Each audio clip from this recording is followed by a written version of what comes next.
Video बनाने का उद्देश्य है यह उपनल कर्मचारियों के साथ हो रहे इन 20 वर्षों से 25 वर्षों से शोषण के एवज में मैं उन कुछ जिम्मेदार हुक्मरानों से जवाब चाहता हूं कि आखिर ऐसी क्या मजबूरी है कि उपनल कर्मचारियों के लिए ही नियमितीकरण नियमावली समान कार्य समान वेतन बनाने में इतनी बाधाएं क्यों आ रही हैं।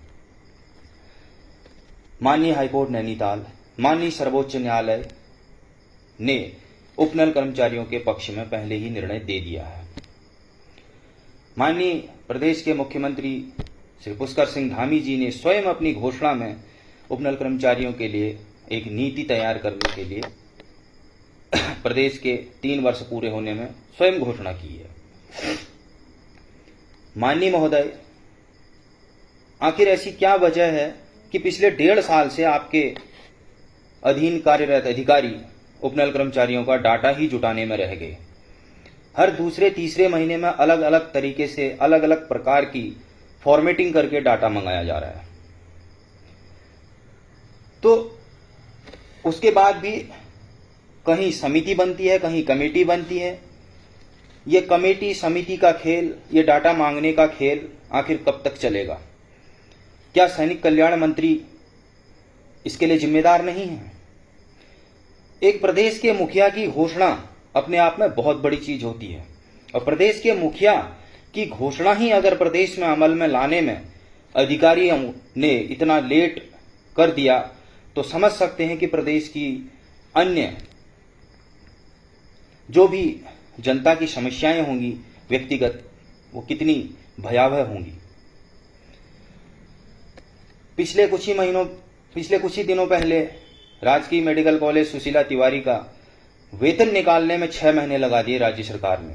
6 महीने अपने आप में कितनी विकट परिस्थिति से गुजरे होंगे वो कर्मचारी, उनके परिवार, बच्चे। 1 महीने का वेतन न आने में सबकी अच्छे नियमित कर्मचारियों की फड़फड़ाहट शुरू हो जाती है, सारा बजट बिगड़ जाता है।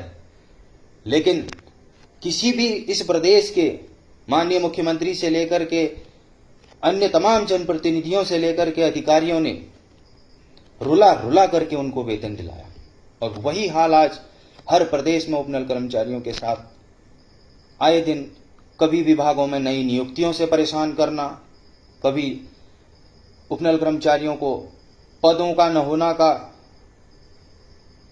एक झांसा वो दे करके बाहर कर देना।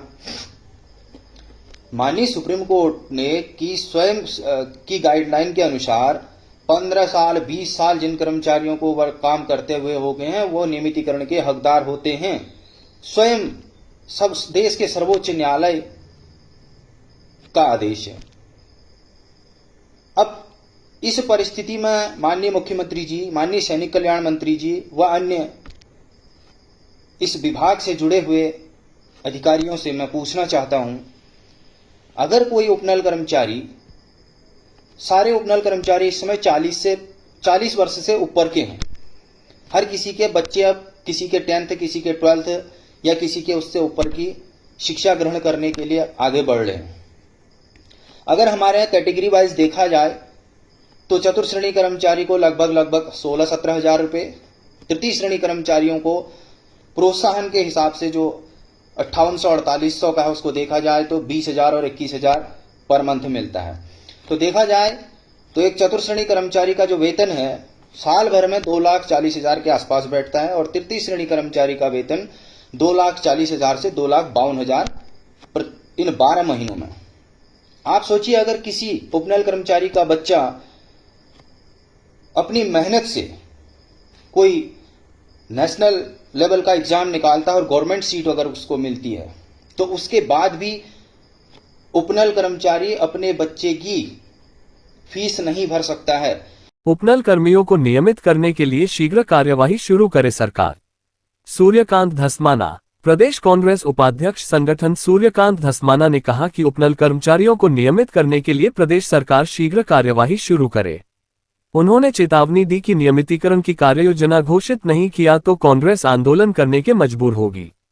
धस्माना ने उच्च न्यायालय व सर्वोच्च न्यायालय से अपने नियमितीकरण की लंबी लड़ाई जीतने के बाद भी उपनल कर्मचारियों को राज्य सरकार केवल आश्वासन दे रही है।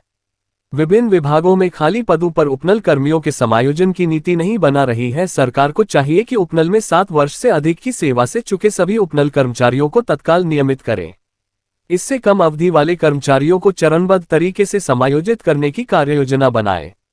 चेताया कि अगर जल्द ऐसा नहीं होता तो कांग्रेस पूरे प्रदेश में कर्मचारियों के पक्ष में आंदोलन की घोषणा करेगी। सरकार का चेहरा आया सामने। उपनल मामले में विभागों को सर्वोच्च न्यायालय में पुनर्विचार याचिका दाखिल करने के आदेश। उत्तराखंड कांग्रेस के वरिष्ठ उपाध्यक्ष सूर्यकांत धस्माना ने एक बार फिर से उत्तराखंड सरकार की नीयत पर सवाल उठाए। उन्होंने कहा कि उपनल मामले में विभागों को सर्वोच्च न्यायालय में पुनर्विचार याचिका दाखिल करने के आदेश देने से सरकार का असली चेहरा सामने आ गया है। प्रदेश कांग्रेस मुख्यालय में पत्रकारों से बातचीत करते हुए सूर्यकांत धस्माना ने कहा कि वर्ष 2019 के राज्य में कार्यरत उपनल कर्मचारियों को नियमित करने और समान कार्य के लिए समान वेतन देने के उच्च न्यायालय नैनीताल के आदेश के खिलाफ राज्य की भाजपा सरकार सर्वोच्च न्यायालय में एसएलपी में गई थी। इसे 6 साल बाद 15 अक्टूबर 2014 को सर्वोच्च न्यायालय ने खारिज कर दिया था। कांग्रेस नेता धस्माना ने कहा कि इस आदेश के बाद वे 16 अक्टूबर को मुख्यमंत्री पुष्कर सिंह धामी से इस आग्रह के साथ मिले थे कि प्रदेश सरकार उच्च न्यायालय नैनीताल के आदेश का सम्मान करते हुए राज्य के उपनल कर्मचारियों को नियमित करने के लिए एक दीर्घकालीन नीति बनाए। वरिष्ठता क्रम में उ कर्मचारियों को विभागों की वे इस पर कानूनी राय लेकर कर्मचारियों के हित में निर्णय करेंगे। साथ ही उन्होंने आश्वस्त किया था कि किसी भी उपनल कर्मचारी को सेवा से हटाया नहीं जाएगा। सूर्यकांत धस्माना ने कहा कि 1 महीना बीत जाने पर भी सरकार ने बजाय उच्च न्यायालय के आदेशों का सम्मान करने के विभिन्न विभागों में उपनल कर्मचारियों को निकालने के लिए नई नियुक्तियां शुरू कर दी।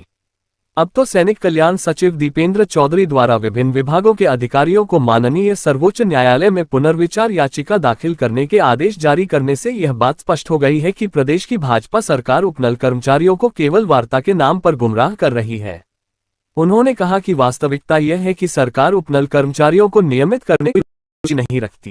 कोर्ट में जो निर्णय हाईकोर्ट ने उपनल कर्मचारियों के बारे में 2018 में दिया था, उसके खिलाफ राज्य की सरकार सुप्रीम कोर्ट गई।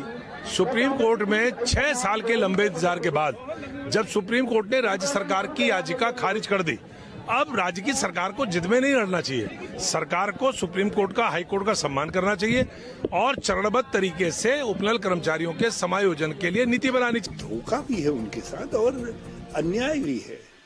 अब अपने कर्मचारियों के साथ कैसे अन्याय कर सकते हो? हाईकोर्ट ने एक रास्ता सुझाया है, उसको मानना चाहिए।